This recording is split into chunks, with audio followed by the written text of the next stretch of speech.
তো ব্যাগপত্র গুছিয়ে প্রিয়জনকে রেখে বাংলাদেশে যাওয়ার জন্য রেডি হচ্ছি।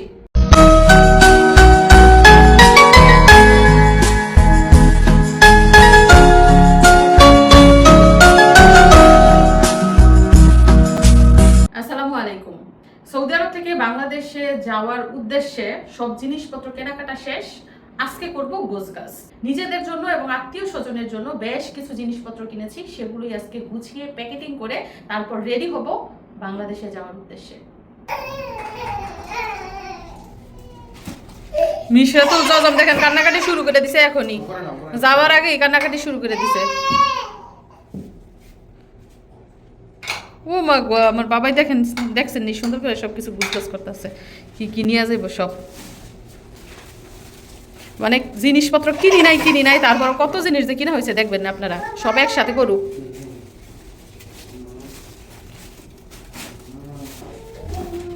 কি আমার মিশরাতুল জজম কি কোনো কাজ করবে না আজকে? সব কাজ মিশারি একা করতেছে।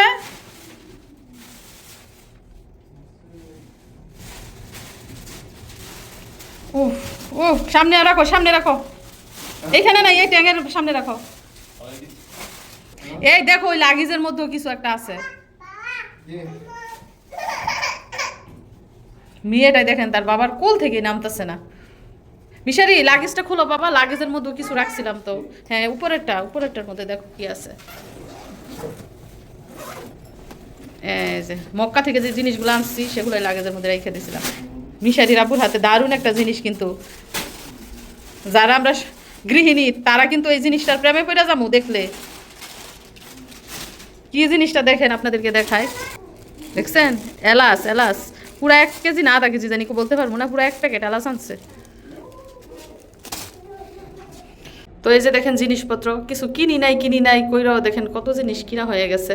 এগুলা কিন্তু আবার ভাববেন না আমাদের একার জিনিস, এগুলা সব হচ্ছে আত্মীয় স্বজনের।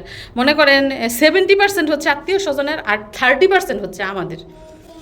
যেহেতু 2টা বাচ্চা আছে, বাচ্চার জন্য কেনাকাটা করেছি। আর আমার জন্য শুধুমাত্র একটা বুরকা ছাড়া আর কিচ্ছু কিনি নাই। আমার জন্য শুধু একটা বুরকা কিনছি, না আর কিছু কিনছি? আর কিচ্ছু কিনি নাই, শুধু একটা বুরকা কিনছি। আর যা কিনছি শুধু 2 বাচ্চার জন্য, আর বাকি সব আত্মীয় স্বজনের জন্য। কফি টফি, তারপরে চকলেট, খেজুর, কাপড় চোপড়, জায়নামাজ, এইটা সেটা হাবিজাবি যা আছে সবই হচ্ছে আত্মীয় স্বজনের। মনে হইতাছে যে মাত্র ওই দিন আমরা সৌদি আরবে আসলাম, আইসা এই লাগেজ থেকে কাপড় চোপড় বের করে আলমারিতে গুছাই রাখলাম। এখন আবার সেই আলমারির কাপড় চোপড় এখান থেকে বের করে লাগেজের মধ্যে গুছাবো, গুছিয়ে তারপর রাখতে হবে। খুব কষ্ট লাগে গো, কষ্ট লাগে এভাবে আসা যাওয়া করা, খুবই কষ্ট বাচ্চা নিয়ে আসা যাওয়া করা।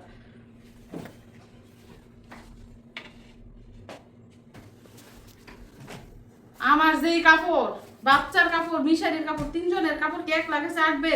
তো আমার বোনকে খুব মিস করতেছি। আমার বোনে তো আসার সময় একদম আলমারির মতো করে গুছাইয়া এই লাগেজটা বইরা দিছে।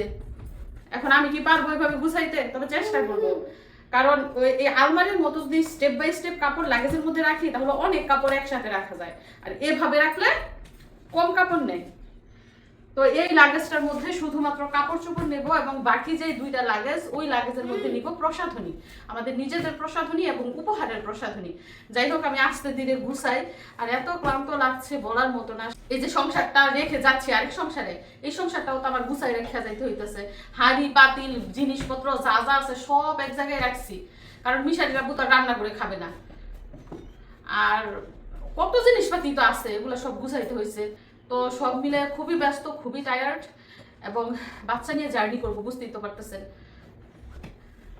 সারা রাত না ঘুমাই কাটাইতে হইব, আবার বাড়িতে গিয়া যে কি পেরেশানি হইতে হইব আমার।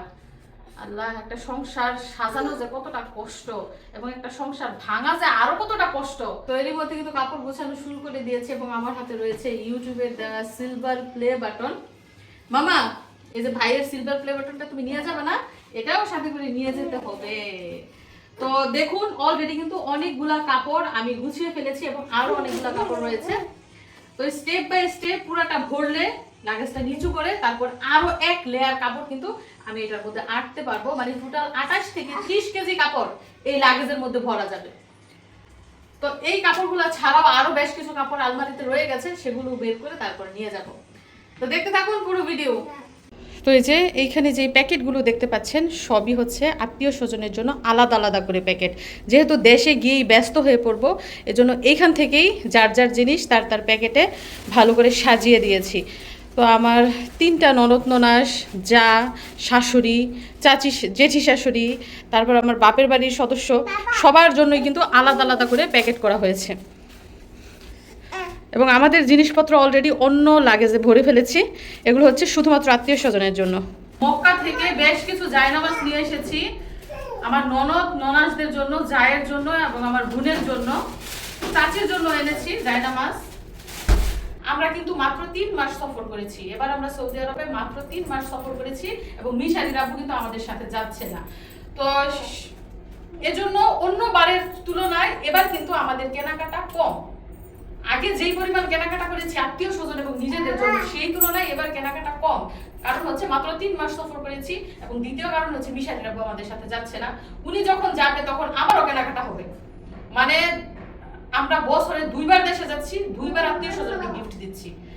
তো শুধু এইবার না, যতবার বাংলাদেশে যাই, আমি যাই কিংবা মিশারির আব্বু যায় কিংবা আমাদের বিয়ের আগে গেছে, সবাইকে কিন্তু উপহার দেওয়া হয়েছে এবং এখনো পর্যন্ত দিচ্ছি। ইনশাআল্লাহ যতদিন মিশারির আব্বু বিদেশ করবে, যতদিন দেশে আসা যাওয়া থাকবে, সবাইকে খুশি করার চেষ্টা করব। তো লাগেজে আমি জিনিসপত্রগুলো স্টেপ বাই স্টেপ ভরে নিচ্ছি, কারণ জায়গা কম। জায়গা কম, 3টা লাগেজের মধ্যে যতটুকু নেয় ততটুকু জিনিসই নিব।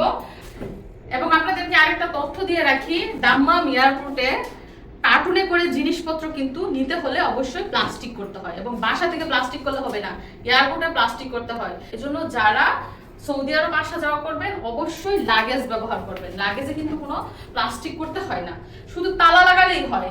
এজন্য 3টা লাগেজ সাথে করে নিয়ে এসেছি, আবার 3টা লাগেজ সাথে করে নিয়ে যাব। তো আশা করি আমার এই জিনিসপত্র 3টা লাগেজে আটবে। এছাড়া আমাদের কাপড় চোপড়, আমাদের 3 জনের অনেক অনেক কাপড় চোপড়, ওইগুলা ভালো করে আটতে হবে। ও লাগেজ কিন্তু 4টা, 3টা না। একটা হচ্ছে হাতের লাগেজ, ওইটাতে 7 থেকে 8 কেজি জিনিস নেওয়া যাবে। যেহেতু আমরা 3 জন যাবো, 3 জনে কিন্তু 21 কেজি জিনিস হাতে নিতে পারতাম। বাচ্চা আছে সাথে, বুঝতেই পারছেন, একটা লাগেজে কিন্তু অনেক ভারী হয়ে যাবে আমাদের জন্য। তো একটা লাগেজ নিব সাথে, আর বাচ্চার দুধ, তারপরে ডাইপার, সরঞ্জাম, এগুলো মিলিয়ে একটা ব্যাগ নেব। একটা হচ্ছে ট্রলি ব্যাগ, আরেকটা হচ্ছে বাচ্চার খাবার দাবারের ব্যাগ।